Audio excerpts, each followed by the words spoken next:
नमस्कार दोस्तों, मैं सचिन स्वागत करता हूँ आप सबका बहुत दिनों के बाद आए इस नए वीडियो में और उम्मीद करता हूँ कि आप सब लोग अपने अपने परिवार के साथ सुरक्षित होंगे। तो आज हम बात करने वाले हैं द डॉन ऑफ क्रिकेट के नाम से पहचाने जाने वाले क्रिकेट के all time great batsman sir Donald Bradman के बारे में। जी हाँ दोस्तों, इससे पहले आपने कई बार ब्रैडमैन के बारे में सुना होगा, लेकिन मुझे उम्मीद है कि हमारे वीडियो में ब्रैडमैन के जीवन से जुड़ी कई सारी ऐसे बातों का पता चलेगा जिसके बारे में आपने शायद ही पहले कभी सुना हो। तो बस दोस्तों, फिर इंतजार किस बात का, बैठ जाइए थोड़ी देर अपनी टिका के और देखते रहिए इस वीडियो को पूरे अंत तक।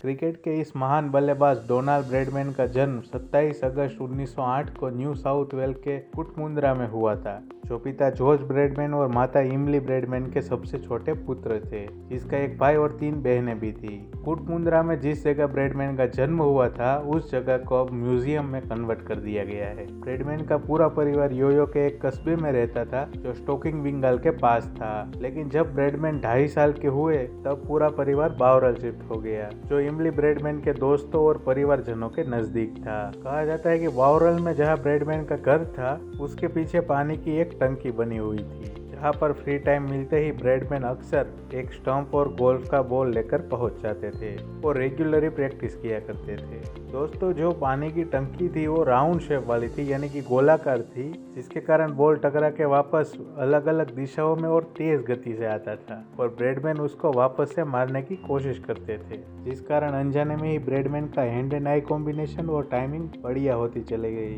फिर ब्रैडमैन ने बावरल पब्लिक स्कूल में पढ़ाई शुरू की और साथ में स्कूल की क्रिकेट टीम में भी शामिल हो गए और सिर्फ 12 साल की उम्र में स्कूल की तरफ से खेलते हुए ब्रैडमैन ने पहली सेंचुरी बना डाली। 1920-21 के दौरान ब्रैडमैन बावरल की लोकल टीम के स्कोरर थे, जिसकी कप्तानी ब्रैडमैन के अंकल के हाथ में थी। ब्रैडमैन स्कोरिंग का काम संभालते रहे, लेकिन फिर एक बार हुआ ऐसा कि टीम में एक खिलाड़ी कम पड़ गया और मैच थोड़ी ही देर में शुरू होने वाला था। टीम को एक प्लेयर की तुरंत जरूरत थी और ब्रैडमैन उस समय स्कूल क्रिकेट में अच्छा प्रदर्शन भी कर रहे थे, जिस कारण टीम ने ब्रैडमैन को खिलाने का फैसला किया और इस प्रकार ब्रैडमैन को पहली बार बावरल की लोकल टीम में खेलने का मौका मिला। उस मैच में ब्रैडमैन ने पहली पारी में 37 और दूसरी पारी में 29 रनों की नाबाद पारियां खेली। तो इस प्रकार ब्रैडमैन स्कूल और सिटी दोनों ही टीम में खेलने लगे और उस टाइम पे एशेज सीरीज भी चल रही थी, जिसका 5वां टेस्ट सिडनी में होने वाला था और ब्रैडमैन के पिता ब्रैडमैन को वो मैच दिखाने के लिए SCG यानी सिडनी के क्रिकेट ग्राउंड में ले गए। वहां पर ब्रैडमैन ने पहली बार नेशनल टीम को खेलते देखा, जिसके बाद ब्रैडमैन के मन में भी वहां पे खेलने की इच्छा जागी और तब वहां पे उसने अपने पिता से कहा था कि मैं जब तक यहाँ पे मैच नहीं खेल लेता तब तक मुझे संतुष्टि नहीं होगी। इसके बाद ब्रैडमैन सिर्फ खेलने खातिर ही क्रिकेट नहीं खेलते थे, वो और ज्यादा फोकस हो गए थे और प्रैक्टिस का स्तर भी उन्होंने बढ़ा दिया था। 1922 में ब्रैडमैन ने स्कूल की पढ़ाई पूरी की और रियल एस्टेट एजेंट बन के काम करने लगे, लेकिन वहाँ पे जो उसके सीनियर थे वो ब्रैडमैन के स्पोर्ट के प्रति लगाव को भली भांति समझते थे, इस कारण जब जरूरत होती थी तो ब्रैडमैन को खेलने के लिए छुट्टियां भी मिल जाती थी। तो इस प्रकार ब्रैडमैन खेल भी पाते थे और साथ में काम भी कर लेते थे। फिर बीच में कुछ टाइम ऐसा भी आया कि ब्रैडमैन क्रिकेट से ज़्यादा तो टेनिस खेलते थे, लेकिन 1925-26 में ब्रैडमैन ने अपना फोकस वापस से क्रिकेट की ओर शिफ्ट किया और बावरल की टीम में ब्रैडमैन रेगुलर खेलने लगे और टीम की ओर से लगातार अच्छा प्रदर्शन करने लगे और बावरल की टीम अलग अलग सिटी की टीमों के साथ मैचेस और टूर्नामेंट्स खेलती थी, जिसमें ब्रैडमैन काफ़ी बढ़िया प्रदर्शन करते थे। शतक और दोहरे शतक भी उन्होंने कई लगाए, लेकिन एक बार एक टूर्नामेंट के फाइनल मैच में तो ब्रैडमैन ने 320 रनों की शानदार नाबाद पारी खेली, इस कारण वहां पे ब्रैडमैन के नाम के काफी चर्चे होने लगे और न्यूज़पेपर में भी अपनी अच्छी बल्लेबाजी के कारण कई बार ब्रैडमैन का नाम छप चुका था।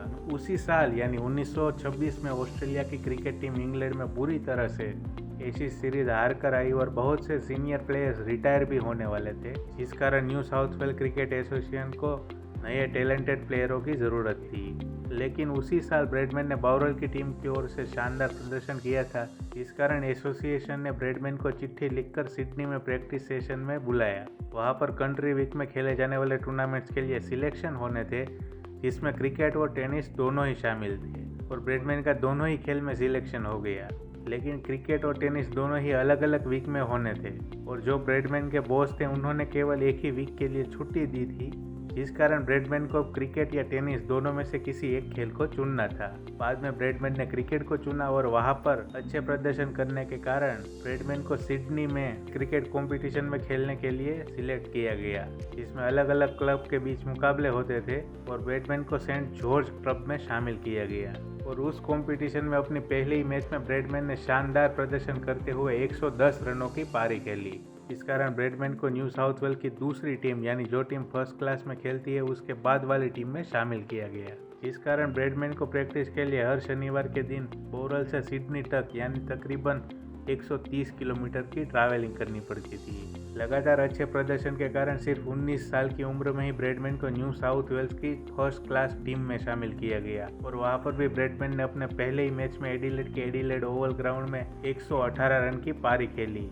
अपने फास्ट फुटवर्क और तेज गति से रन बनाने के कारण ब्रैडमैन ने सबको अपनी ओर आकर्षित कर लिया था और उस सीजन का final match Sydney cricket ground में होना था। इस पर खेलने का सपना ब्रैडमैन ने बहुत ही पहले ही देख लिया था। वहां पर भी ब्रैडमैन का प्रदर्शन शानदार रहा और फाइनल मैच में एक और सेंचुरी बना डाली। लेकिन इतना शानदार प्रदर्शन के बावजूद भी ब्रैडमैन को ऑस्ट्रेलिया की सेकंड टीम में शामिल नहीं किया गया, जो तब न्यूजीलैंड का टूर करने वाली थी। लेकिन स्पोर्ट में अच्छे होने के कारण ब्रैडमैन को जॉब में प्रमोशन मिला और वो सिडनी ट्रांसफर हो गए। वहां पर शेफील्ड शील्ड सीजन में अपनी पहली मैच की दोनों ही पारियों में ब्रैडमैन ने सेंचुरी लगाई। इसके बाद इंग्लैंड की टीम जो एशेज सीरीज खेलने के लिए ऑस्ट्रेलिया आई थी उसके खिलाफ प्रैक्टिस मैच में खेलने का मौका मिला और उस मैच में भी ब्रैडमैन ने शानदार बल्लेबाजी करते हुए पहली पारी में 87 और दूसरी पारी में 132 रनों की पारी खेली।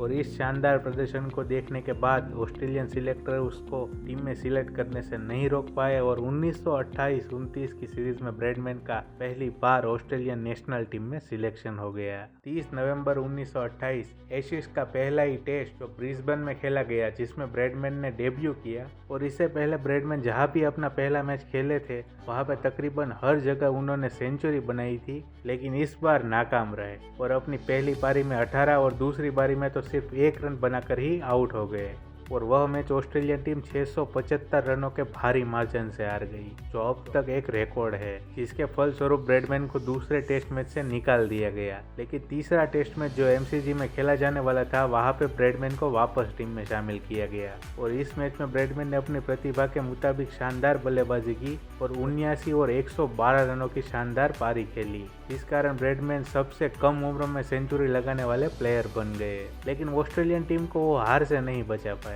लेकिन इस मैच में ब्रैडमैन का प्रदर्शन अच्छा रहा और एक सेंचुरी भी बनाई। लेकिन इसके बाद तो मानो सेंचुरियों का सैलाब आ गया, फिर चाहे वो किसी क्लब के लिए हो या कोई फर्स्ट क्लास क्रिकेट खेल रहे हो। और इसी प्रदर्शन को देखते हुए 1930 में होने वाले एशेज सीरीज के लिए वो एक ओबीएस सिलेक्शन थे। 1930 में एशेज सीरीज इंग्लैंड में खेली जाने वाली थी और इंग्लैंड की टीम पहले से ही सीरीज जीतने के लिए फेवरेट मानी जा रही थी। तो वहाँ पे ऑस्ट्रेलियन टीम की नज़र दो यंग प्लेयर ब्रैडमैन और जैक्सन के परफॉर्मेंस पर थी। पहली मैच की दूसरी पारी में ब्रैडमैन ने शानदार 131 रनों की पारी खेली, लेकिन ये काफ़ी नहीं थी और इंग्लैंड वो मैच जीत गया और सीरीज में 1-0 से आगे चल रहा था। और दूसरा मैच लॉर्ड्स के ग्राउंड में खेला जाने वाला था। वहाँ पे तो ब्रैडमैन की बैटिंग एक अलग ही लेवल पे नजर आई और ताबड़तोड़ 254 रन ठोक दिए, जिस कारण ऑस्ट्रेलिया मैच भी नहीं हारा और सीरीज 1-1 से बराबर हो गई। बाद में ब्रैडमैन ने इस पारी को अपने करियर की सबसे बढ़िया पारी मानते हुए कहा कि मैं जो बॉल जहां पर खेलना चाहता था वहां पर ही मुझे मिल रही थी। सबको लगा कि ब्रैडमैन की वो क्या पारी थी, लेकिन हेडिंगली में खेले गए तीसरे टेस्ट मैच में तो ब्रैडमैन ने सबको हैरान करते हुए एक ही दिन में 300 रन बना डाले और 334 रनों की पारी खेली और एक दिन में 300 रन बनाने वाले वो एकमात्र बैट्समैन बन गए और तब व्यक्तिगत सबसे ज्यादा रन बनाने का रिकॉर्ड भी अपने नाम कर लिया। लेकिन खराब वातावरण के कारण तीसरे और चौथे मैच का कोई रिजल्ट नहीं निकल पाया। इस कारण दोनों ही टीम 1-1 की बराबरी के साथ अपना फाइनल मैच खेलने के लिए ओवल पहुंची, जहां पर बारिश के कारण रुक रुक कर मैच चलता रहा और इंग्लैंड ने 405 रन बनाए। लेकिन असली तूफान तो बारिश के बाद आया, जब ब्रैडमैन ने एक बार फिर दोहरा शतक लगाया और इस बार 232 रनों की शानदार पारी खेली, जिसकी बदौलत ऑस्ट्रेलियन टीम को 290 रन की बढ़त मिली। दूसरी इनिंग में इंग्लैंड के बल्लेबाज चल नहीं पाए और ऑस्ट्रेलियन टीम एक इनिंग से मैच जीत गई। इस प्रकार ऑस्ट्रेलियन टीम ने इंग्लैंड में जाके एशेज सीरीज जीत ली। इस सीरीज में अगर ब्रैडमैन के प्रदर्शन पर नजर डाली जाए तो पुराने सभी प्लेयर के रिकॉर्ड तोड़ते हुए ब्रैडमैन ने 139.14 की औसत से 974 रन बनाए और इसमें 4 सेंचुरी शामिल थी, जिसमें 2 दोहरे शतक और 1 तिहरा शतक था। सीरीज जीतने का असर पूरे ऑस्ट्रेलिया में देखने को मिला, जो कि उस वक्त अनएम्प्लॉयमेंट और द ग्रेट डिप्रेशन से जूझ रहा था। उन सबको भुलाकर मानो ब्रैडमैन के इस परफॉर्मेंस ने तो कंट्री में नई जान ही फूंक दी हो। पूरे देश में सिर्फ एक ही शख्स की चर्चाएं हो रही थी और वो थी ब्रैडमैन की बल्लेबाजी, जिस कारण ब्रैडमैन तुरंत ही नेशनल हीरो बन गए। जब टीम वापस ऑस्ट्रेलिया पहुंची तो पूरी टीम का स्वागत किया गया और ब्रैडमैन को तो काफी सारे बिजनेसमैन की तरफ से कई तोहफे और पैसे भी मिले और सिडनी और बौरल में तो ब्रैडमैन को देखने और चीयर करने के लिए भारी तादाद में भीड़ इकट्ठा हो गई। हालांकि सीरीज तो पूरी टीम जीती थी, लेकिन पूरा देश कहाँ सुनने वाला था। उसने तो सबसे ज्यादा अटेंशन ब्रैडमैन को ही दी, इस कारण टीम के कुछ प्लेयर बाद में नाराज भी हो गए।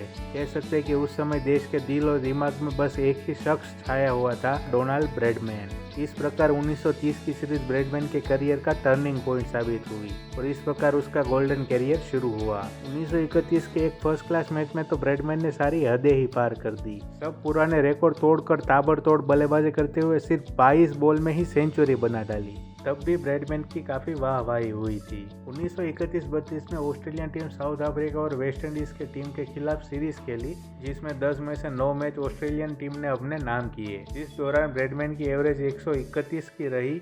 इसके बाद तो केवल ऑस्ट्रेलिया में ही नहीं बल्कि पूरे दुनिया में लोग ब्रैडमैन को पसंद करने लगे और अलग अलग देश से लोग स्पेशली ब्रैडमैन की बल्लेबाजी देखने के लिए आने लगे। 1932 के अप्रैल महीने में ब्रैडमैन की शादी एक चर्च में जेसी मेंजिस से हुई, लेकिन क्योंकि तब तक ब्रैडमैन काफ़ी लोकप्रिय हो चुके थे, जिस कारण काफ़ी बिन बुलाए मेहमान चले आए और आगे वाली कुर्सियों में बैठ गए, जिस कारण इनवाइटेड जो मेहमान थे उसको जगह नहीं मिली और उसको खड़ा रहना पड़ा। और ये सब देख के बाद में उस दिन ब्रैडमैन को थोड़ा बहुत गुस्सा भी आया था। शादी के तुरंत बाद एक हफ्ते में ही ब्रैडमैन यूएस और कनाडा की टूर पे गए और अपनी पत्नी को भी साथ ले गए।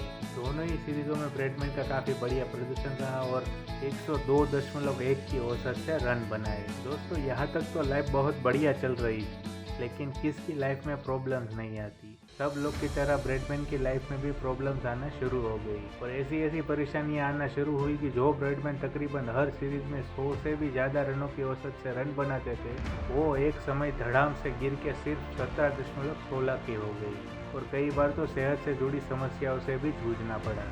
साथ में फाइनेंशियल प्रॉब्लम्स भी आना शुरू हो गई और एक समय तो ऐसा है कि ब्रैडमैन को डिप्रेशन का भी सामना करना पड़ा। तो क्या हुआ ब्रैडमैन की लाइफ पर दूसरे विश्व युद्ध का असर, और सब आपको जानने को मिलेगा अगले वीडियो में। तो बने रहिए हमारे साथ और लाइक, कमेंट, शेयर और सब्सक्राइब वाली बात बिल्कुल भी मत भूलिएगा। तो मिलते हैं बहुत ही जल्द इस वीडियो के दूसरे भाग में। तब तक के लिए good bye and take care.